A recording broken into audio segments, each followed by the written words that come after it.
semana A Igreja na História. Eu sou o Marcos Paulo, um dos professores aqui do Seminário Church College e também coordenador do curso online.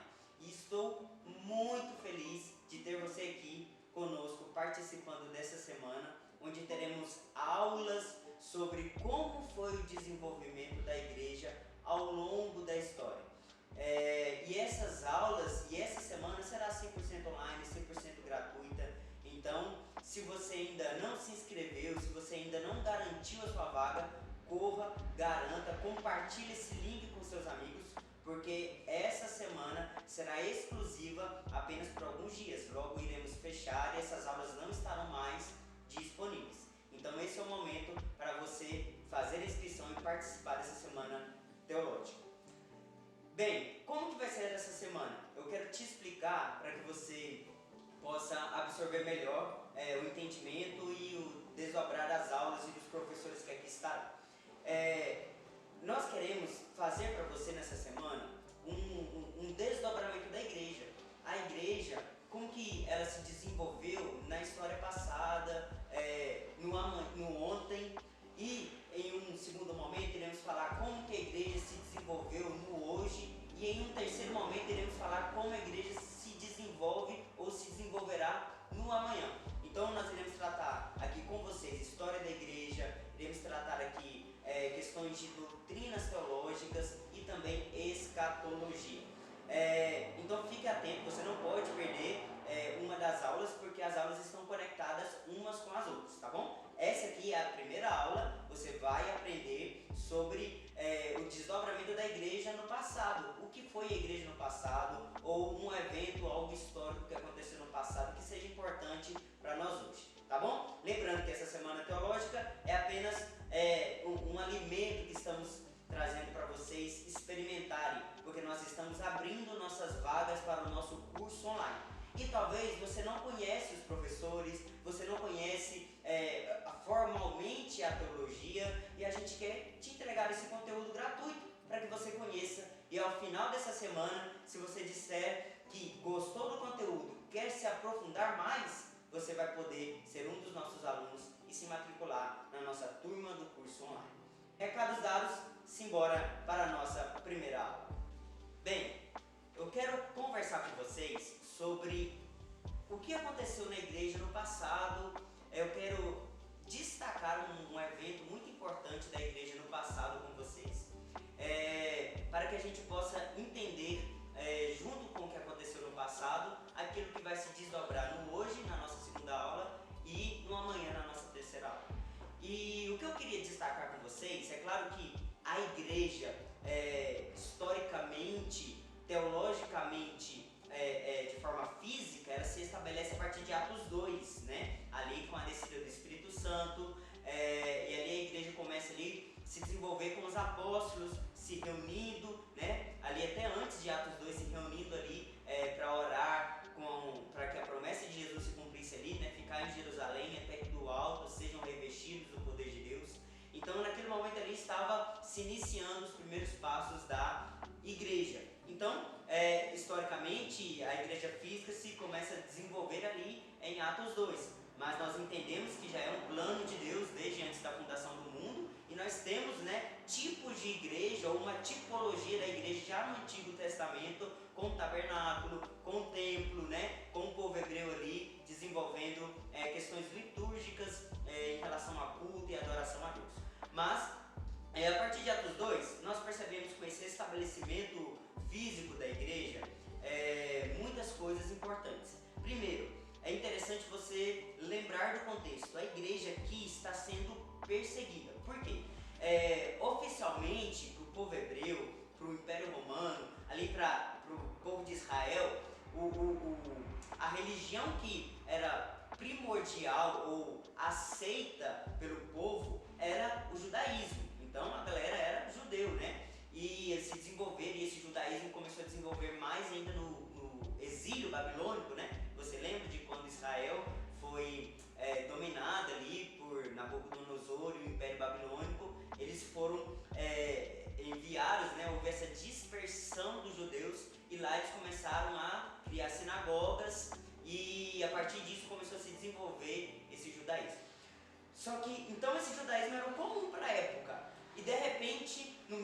judaísmo, no meio dessa ascensão do Império Romano, é o tempo ao qual Deus escolhe para o Filho do Homem, para Jesus Cristo, vir a essa terra, e ali nós temos o primeiro advento acontecendo, e Jesus no meio desse contexto, né, religioso e político acontecendo. Então você percebe que no Novo Testamento, Jesus ele não muda a mensagem do Antigo Testamento, ele traz um esclarecimento. Muitas promessas do Antigo Testamento se cumprem em Cristo, porque seria impossível para que o homem cumprisse isso, né? O apóstolo Paulo vai deixar muito claro para nós de que a nova aliança é superior à antiga aliança, porque a antiga aliança é baseada na lei, e o homem não conseguiria cumprir a lei totalmente. Tanto que o apóstolo Paulo vai dizer, se você tropeçar em um desses mandamentos, você é culpado de todos eles, né? Então, nenhum homem conseguiria cumprir todos os mandamentos, e ali no contexto judaico não era só os 10 mandamentos, eram 613 preceitos judaicos para que aquele povo cumprisse à risca. Alguém conseguiria cumprir os 613? Não, jamais.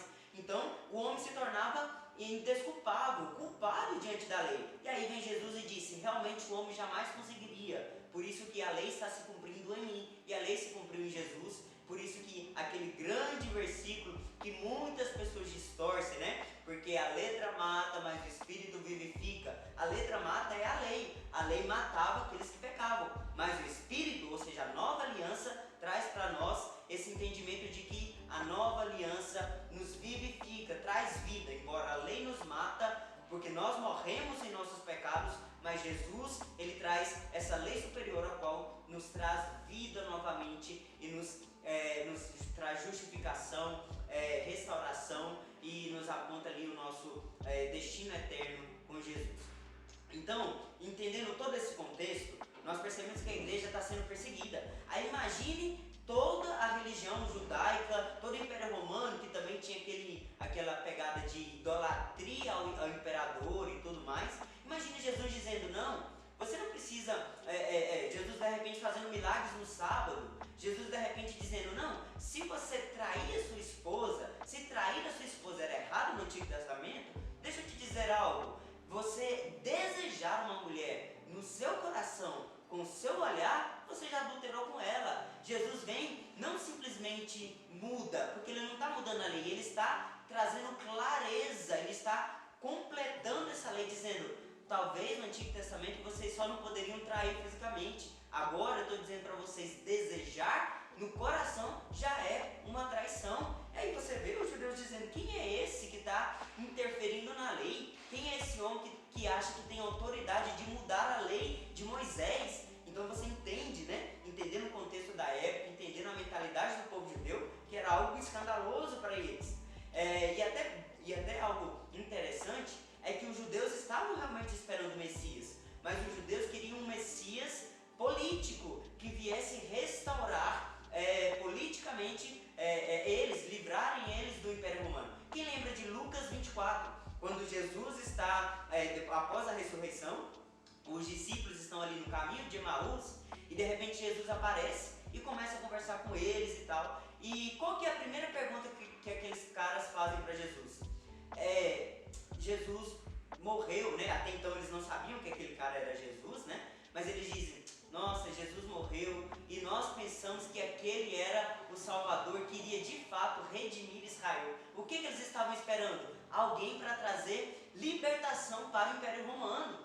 Mas Jesus disse, né, antes, claro, né, mas ali a linguagem do Novo Testamento, Jesus disse, eu não vim, o meu reino não vai se findar aqui. Eu estou começando algo, mas o meu reino não é desse mundo. Jesus trouxe o reino dos céus. E aí na teologia nós chamamos isso de já e ainda não. Jesus começou o reino, mas não concluiu. Começou. Isso está claro ali na mulher samaritana, João 4, 23. Chegará o tempo, e já chegou, em que os verdadeiros adoradores adorarão o Pai em espírito e em verdade. O que isso quer dizer? Começou um tempo, mas esse tempo não está completo. Chegará o tempo, mas já começou. E é isso que está acontecendo aqui. Então você percebe um contexto todo bagunçado de política e de religião. E aí nós temos a igreja sendo estabelecida nisso. É claro que a igreja iria ser perseguida, é claro que a igreja iria ser vista de maus olhos, né? E isso foi. Nós tivemos vários mártires, todos os apóstolos, exceto João, foram mártires.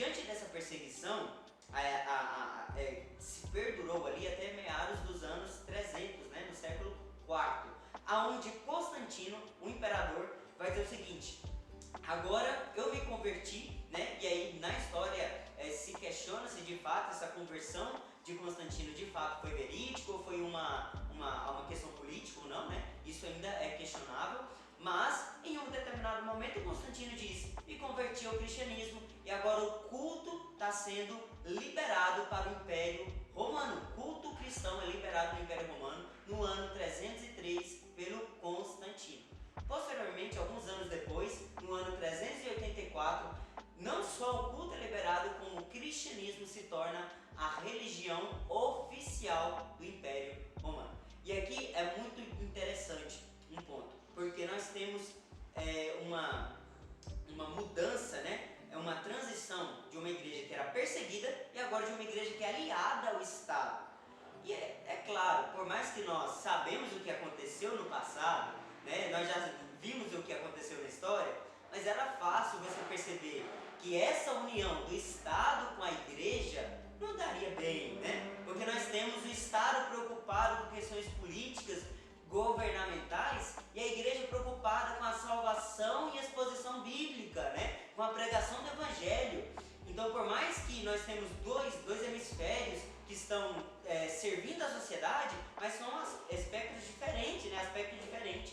Então, é claro que isso não iria dar certo. E não deu. Essa união, né, entre Estado e igreja começou a ficar tão próxima em que o Estado começou a intervir em questões da igreja e a igreja começou a intervir em questões do Estado, ao ponto de virar uma bagunça. E aqui, em meados dos anos, na verdade no início do século XVI, em 1500, a Igreja Católica estava totalmente corrompida com o Estado. E aí nós temos cargos eclesiásticos sendo vendidos, nós temos aqueles famosos dogmas, aqueles famosos sinais, não é nem sinais, são aqueles símbolos que eram vendidos. Nós temos a salvação sendo vendida, nós temos a Igreja Católica dizendo assim, o seguinte: traga dinheiro para a igreja e você vai tirar um parente seu do purgatório. Traga o dinheiro para a igreja ou assine essa carta e pague esse dinheiro dessa carta, que a sua salvação vai estar garantida. E nós temos todo esse rolo acontecendo na Igreja Católica porque a igreja se misturou com o Estado. E aqui duas motivações diferentes de servir a sociedade, uma espiritual, outra não, se misturou e infelizmente se corrompeu. E nesse período, nesse contexto, começa a surgir algumas pessoas, né? Umas um pouco antes, como John Huss, o Wycliffe também na Inglaterra, e outras mais ou menos nesse período, né? Contemporâneas a esse período, que foi o conhecido Martinho Lutero. Em alguns outros lugares nós vamos ter ali também o Zwinglio, o Calvino, que estiveram ali fazendo com que essa reforma protestante pudesse dar prosseguimento, pudesse ser desenvolvida e estabelecida de fato. O que era isso? A reforma protestante era uma revolta política. A reforma protestante era uns revolucionários. Agora esses padres, esses monges disseram: vamos ser revolucionários. Não, os reformadores não eram revolucionários. Os reformadores estavam descontentes com a corrupção que a igreja estava encaminhando, né? E eles disseram: isso não faz sentido. E outra coisa interessante nesse contexto é que quem tinha autonomia sobre o texto bíblico era somente o magistério da igreja, era somente o clero que tinha esse domínio ou acesso às escrituras sagradas, porque a Bíblia, a versão ali oficial da Bíblia era em latim, e as missas eram feitas em latim. Então a população não tinha acesso a isso, né? A população até frequentava o culto mais por um ritual, mas eles não tinham aquele negócio de ver ou ouvir uma exposição bíblica e ser alimentado biblicamente.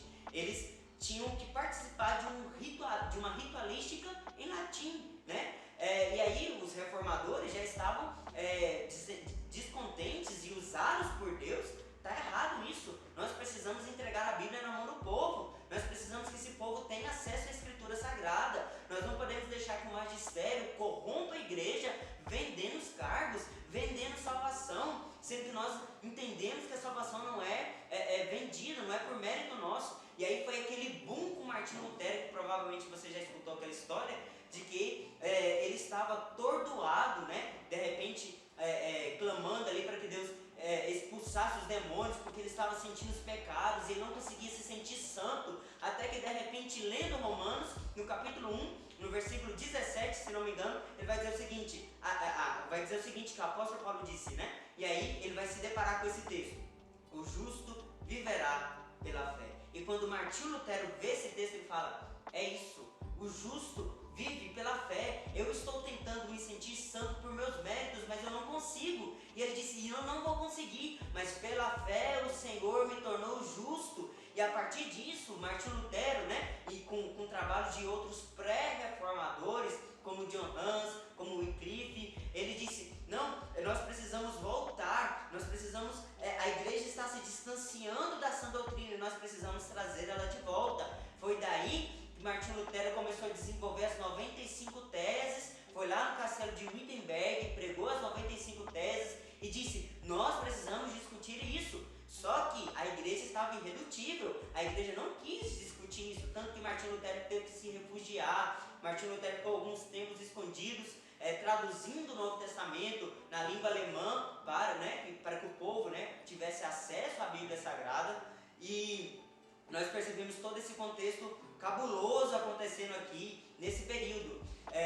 E Martinho Lutero sendo esse homem de Deus usado, né? Claro que não foi o único, mas na história da igreja ele é reconhecido, né? Teve um ministério ali de muita influência, que de certa forma foi um homem usado por Deus para que essa reforma protestante pudesse de fato dar prosseguimento e andamento. E o que acontece? De repente dessa luta, dessa disputa, Igreja Católica que tornou Martinho Lutero herege, e Martinho Lutero que teve que se apresentar diante do Sinédrio lá da Igreja Católica, estava correndo risco de morte, porque herege naquela época sofria perigo de ser condenado à morte. Então nós temos aqui todo esse contexto, né, bem tenebroso acontecendo, e diante disso, bem depois das 95 teses, né, que estava ali o orgulho ali de Martinho Lutero, e Martinho Lutero já estava tendo alguns seguidores ali que estavam dizendo: realmente está errada a Igreja Católica, não estamos suportando mais essas indulgências, a igreja abusando do povo. E o que acontece? De repente foi construído algo que nós chamamos de 5 solas, né? É claro que isso foi desenvolvido depois, mas isso parte ali dessa reforma protestante desenvolvida ali com Martinho Lutero, né? Esse nome 5 solas, bem sistemático, foi posteriormente desenvolvido, bem estabelecido, mas a base, né, o fundamento disso foi ali a partir da reforma com Martinho Lutero. E eu quero passar esses 5 solas para vocês, que é para mim poder ministrar algo ao coração de vocês a partir desses 5 solas. Os 5 solas, eles trazem algumas questões muito importantes. O primeiro é sola escritura, que é somente a escritura. O que acontecia? A igreja entendia que junto com a escritura, a tradição, o magistério, a voz do clero tinha a mesma autoridade que a Bíblia. E aí Martinho Lutero vem, né, com essa reforma protestante, e a galera vai dizer: não, isso está errado. Quem tem autoridade sobre o povo, quem tem autoridade sobre a igreja é a Bíblia, é a Escritura Sagrada. E não contrário, e muito menos a Bíblia não está em pé de igualdade com nada, ela é superior, ela é autoritária, né? E aí houve esse grito na reforma protestante: sola escritura. O segundo sola Cristo, solos Cristos, né? Somente Cristo. E o que isso quer dizer? Porque o papel da Igreja Católica na época, envolvida com o Estado, era de dizer o seguinte: você precisa pagar as indulgências, você precisa ter outras coisas para que seja salvo. E aí a reforma vai trazer esse entendimento para nós: mentira, somente através de Cristo Jesus podemos ser salvos. Lembra lá de João capítulo 14, versículo 6? Jesus dizendo: eu sou o caminho, a verdade e a vida. Ninguém vai ao Pai senão por mim. Terceiro sola foi o sola fide, somente a fé, que é o seguinte: seus méritos, você ser uma pessoa boa, você ser alguém da igreja, não te torna necessariamente salvo. O que te torna salvo é a fé em Cristo, e somente a fé, nada mais do que fé. Você não precisa ter méritos, Você não precisa conquistar a salvação, porque é impossível. Jamais o homem consegue conquistar a salvação. Mas Deus gratuitamente deu a salvação para nós por intermédio da fé. O quarto sola é o soli deu glória. Somente a Deus a glória. É o seguinte, você tem que dar glória somente a Deus. Nós entregamos a glória de todo o trabalho, de tudo que nós fazemos a Deus. Então, não é o clero, não é os líderes da igreja que são merecedores de glória. A glória é somente a Deus. E o último sola é sola gratia, né? Somente a graça, ou seja, somente a graça nos salva. A gente percebe que há uma ligação entre o solos Christus, sola fide e sola gratia, ou seja, somente através da fé em Cristo Jesus que alcançamos a graça. Né? Então você vê que há essa ligação entre os solas. E aí temos sola escritura como nossa autoridade de fé, e hoje nós temos o grande jargão, né? A escritura é nossa única regra de fé e prática, e nós temos sola e deu glória. E o que eu quero finalizar com vocês nesse momento, nessa aula, espero que tenha sido abençoador e bem instigante, como foi a igreja no passado, mas dizer o seguinte: a igreja, ela não é liderada, governamentada, ou ela é um trunfo da humanidade pela humanidade. A igreja é o corpo de Cristo na terra. Quem é o presidente supremo da igreja é Jesus. Quem é a autoridade suprema da igreja é Jesus e a sua palavra. E o que nós entendemos disso? Que o próprio Senhor Jesus preserva a sua igreja. E às vezes a gente fica tentando ajudar Deus, ou tentando colocar regras para que a igreja funcione corretamente. Deixa eu te falar, a igreja é de Jesus, a igreja é de Cristo, e Ele tem preservado a igreja. Se nós em 2000 anos de história chegamos até aqui, não foi porque simplesmente homens bons surgiram no meio do caminho, mas porque Jesus levantou homens segundo a vontade do Senhor para que a igreja continuasse no caminho. Então é Deus que preserva a igreja.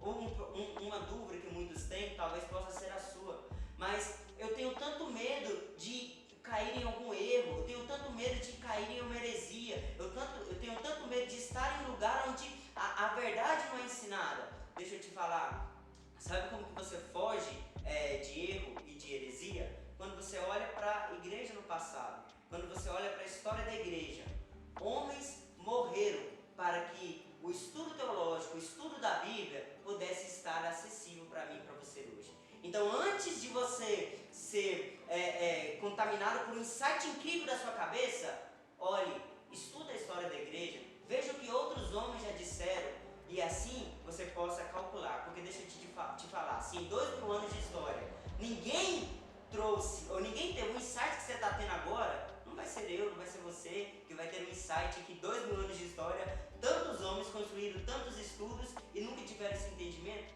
Não vai ser eu e você que vai ter isso agora. Então eu percebo que o estudo da teologia gera em nós humildade, porque quem cuida, quem preserva a igreja é o próprio Jesus. Espero que isso tenha sido abençoador. Fique aqui, porque nós teremos a nossa segunda aula sobre a igreja no hoje. Vamos tratar algumas questões teológicas, como que a igreja se desenvolve hoje.